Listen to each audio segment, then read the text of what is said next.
বেটা ডাক দে তোকে সাহেব রে, জিজ্ঞাসা কর আমি কে।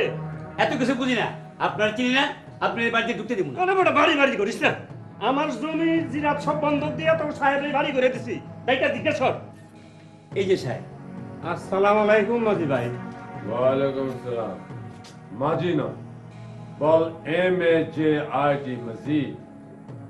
তা তুই কি মনে করে কুদু? না এসব উপায় আছিল না মিয়া ভাই। ঠিক আছে, আয় ভেতরে আয়।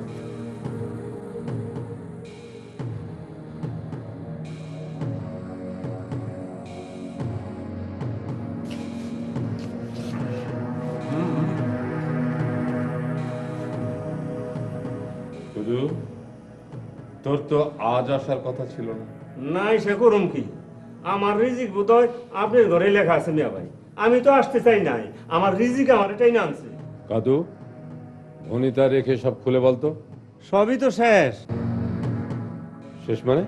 শেষ মানে শেষ, যে সময় দিয়েছিলেন সেই সময় তো শেষ, এখন যা করার করেন। মরি মরি। ইন্নালিল্লাহ, আপনি বললে আমার কি হবে মিয়া ভাই? সারাপ, এ মরি সে মরি না, ও আমাদের কাজের মেয়ে মরিয়ম, আদর করে মরি বলে ডাক। আমি ডাক শুনছি আঙ্কেল। হ্যাঁ মরি, ও আমাদের গ্রামের লোক, ছাদের উপরে ঘরটায় থাকার ব্যবস্থা করি।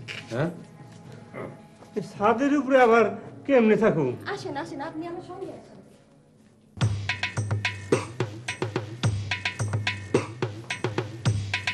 কাম কাম, ফাস্ট কাম, জলদি উঠেন।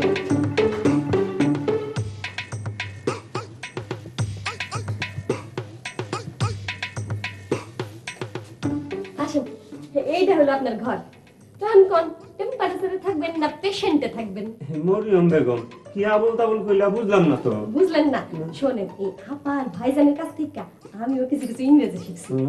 এই টেম্পারেচার মানে হইলো অল্প দিনের মেহমান, আর এই পেশেন্ট এটার মানে হলো সারা জীবনের মেহমান। হাসতেছেন কেন? হাসতেছি তোমার কথা শুন না।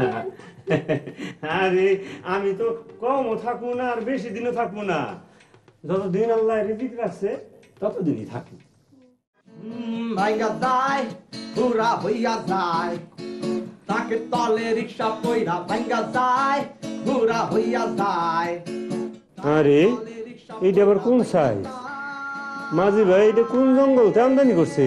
সুন্দরবন না বান্দরবন? আরে সর্বনাশ, মাইয়ার ওদের আবল তাবল নাচতেছে। না না, বেশিক্ষণ দেখলে আমার ওজন নষ্ট হয়ে যাবো। যাই, আমি নামাজ পড়তে গেলাম।